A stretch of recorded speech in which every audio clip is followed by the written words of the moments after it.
Welcome back, everybody. My name is Tucker, and in today's video, I wanted to talk about the Kyle Kuzma extension from yesterday. And some of you might be wondering, why are we talking about this? It's just an extension. There's actually a lot of interesting things happening here.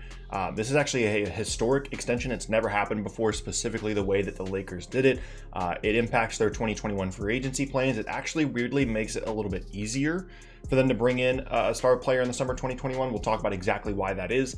There's just a lot of interesting aspects here that I want to cover in today's video. But quickly, before we get started, if you enjoy content like this, then consider subscribing. I upload twice a day, every day. It's a great place for consistent NBA content. You can also leave a like rating. And you can also check me out at various socials at the bottom of the screen in the link tree down below. But really quickly, before the video gets started, I want to talk about the sponsor of today's video, Manscaped. So for my family around the holidays, they always request that we put what we want for gifts on a list. And this is a great thing to put on your list this year, the Performance Package from Manscaped. It includes a ton of great products that we've already talked about in the past, including the Lawnmower 3.0, which has an LED light, is rechargeable, and is water resistant, as well as the Weed Whacker ear and nose trimmer, along with a ton of other stuff, including the Crop Preserver deodorant, Crop Reviver toner, a luxury stainless steel nail kit, a Manscaped travel bag, and a pair of boxers, all part of the Performance Package from Manscaped. This is truly an all-in-one solution for men's grooming and is a great addition to your own holiday list or as a gift for someone else. And you could use my code SPORTING20 at checkout for 20% off your next order. Again, that is SPORTING20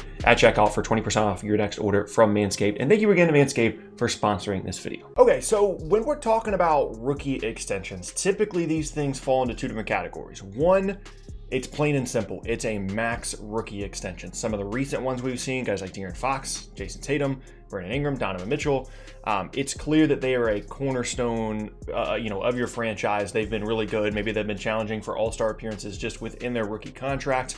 And there's some language you need to figure out. But for the most part, it's just, here's all the money we can give you. Here's the maximum number of years that we can give you. And it's a rookie max extension. The other scenarios where things get a little bit weird, because it's really tough to evaluate a player within their first couple of seasons if they're not an all-star level guy, at least not at that point in their careers.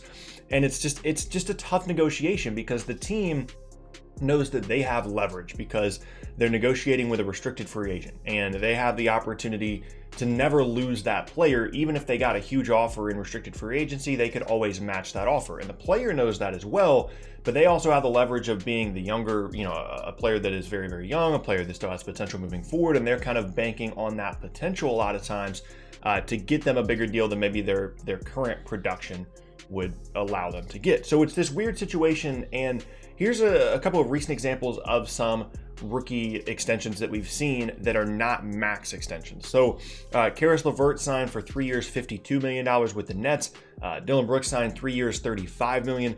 And Justice Winslow signed 3 years, $39 million. And Kyle Kuzma signed a 3-year, $40 million deal yesterday. Now, here's the interesting part about the Kuzma extension specifically.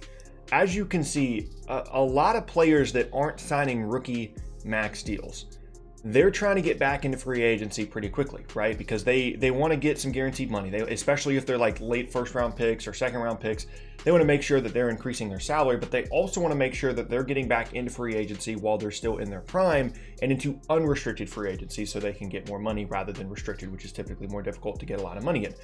So they're signing these 3-year deals. So they've been with their current team for 4. They sign a 3-year extension. They've been in the league for 7 years. By the time they enter free agency, they're like 27, 28, depending on when they came into the league.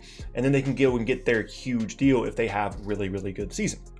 Now, for Kuzma, there's an even greater incentive to go into free agency earlier because he came into the league as an older rookie. And with this new contract, he's going to enter into free agency at like 28 years old and ideally, in his mind, go and get a big contract. But the interesting part of this, and this has never been done before, he actually has a player option after 2 seasons in this contract. That's never happened on a rookie extension before, where a player does not sign a max and gets a player option into their deal. So it's basically a 2+1 extension, which, as I said, gets Kuzma into free agency at just 28 years old. The benefit here for both teams are, for the Lakers, they're making sure that they have Kuzma on their roster not only as a player, but as an asset moving forward, considering the limited assets this group has on their roster, outside of obviously LeBron and Anthony Davis. They don't have draft picks, and the fact that Kuzma is the one guy that they managed to keep in the Anthony Davis trade.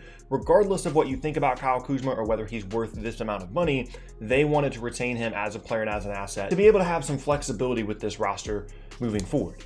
Meanwhile, for Kuzma, you could argue, I know that he's like a polarizing player, you could argue that maybe this is a little bit of a discount here, considering his age and his potential, whatever. But the priority here for him obviously was getting a free agency again as quickly as he can, while also getting some guaranteed money. Again, a guy that was like a second round pick or late first, I don't remember where he was drafted, and wasn't making a ton of money on his first deal. So he wants that guaranteed money, gets back into unrestricted free agency a couple years from now, which is a historic deal. Now, as it relates to what the Lakers are trying to do moving forward, this in a very strange way makes things a little bit clearer and a little bit easier for them to go out and get a pretty good player in 2021 free agency. So let's just say that a scenario exists where we get to the summer of 2021, and we'll use Victor Oladipo as an example. He has an okay year in Indiana, not great. He's not going to be a max player, but he's looking at like $20-25 million in free agency. Well, the Lakers are going to be a team that's always going to be aggressive and looking to improve, and maybe they convince themselves that Victor Oladipo is the guy that they want to go out and get to be their quote-unquote third star.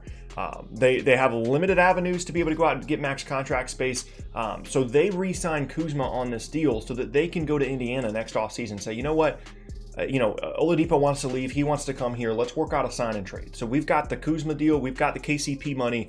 That gets us to about $25-26 million.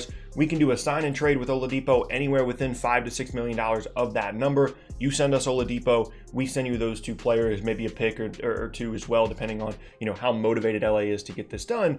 And they still have that quote unquote cap space available because they're signing and trading players away rather than actually having the cap space itself. Now, that relies on the fact that Indiana would actually want KCP and Kuzma in exchange for Oladipo, but if it comes down to a scenario of them either losing Oladipo for nothing or getting something back, maybe they'd be interested in that. And that scenario exists for any other free agent in the summer of 2021 that could match their salary with that about $26 million combined that Kuzma and KCP have.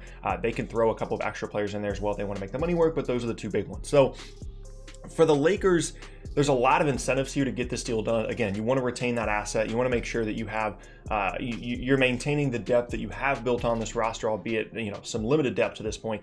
But you also are kind of all on the same page about what you're able to do in the summer of 2021. It's clear to other teams as well. So if the sign and trade scenario comes up that is advantageous to both sides, it's pretty easy to get a deal done there. So that is certainly advantageous. And then for Kuzma, as I said, this has never happened before. And I wouldn't be surprised with how often now we have players taking shorter deals. I wouldn't be surprised if this sets a bit of a precedent for other players to go out and look for this player option on their rookie extensions if they're not max contract guys, and kind of bank on themselves a little bit here. Because the downside of that would be 2 years from now, Kuzma, hasn't had a very good year. He's been hurt and he's not as good of a player as he would have hoped, but then he can always just opt into that contract if he doesn't think he's going to be getting more money, and it gives him that flexibility. It gives him that option on the player side to be able to go into free agency or opt into that money. So that flexibility is something that might be afforded to more players. Some players might be more willing to take a bit of a discount to be able to get that player option,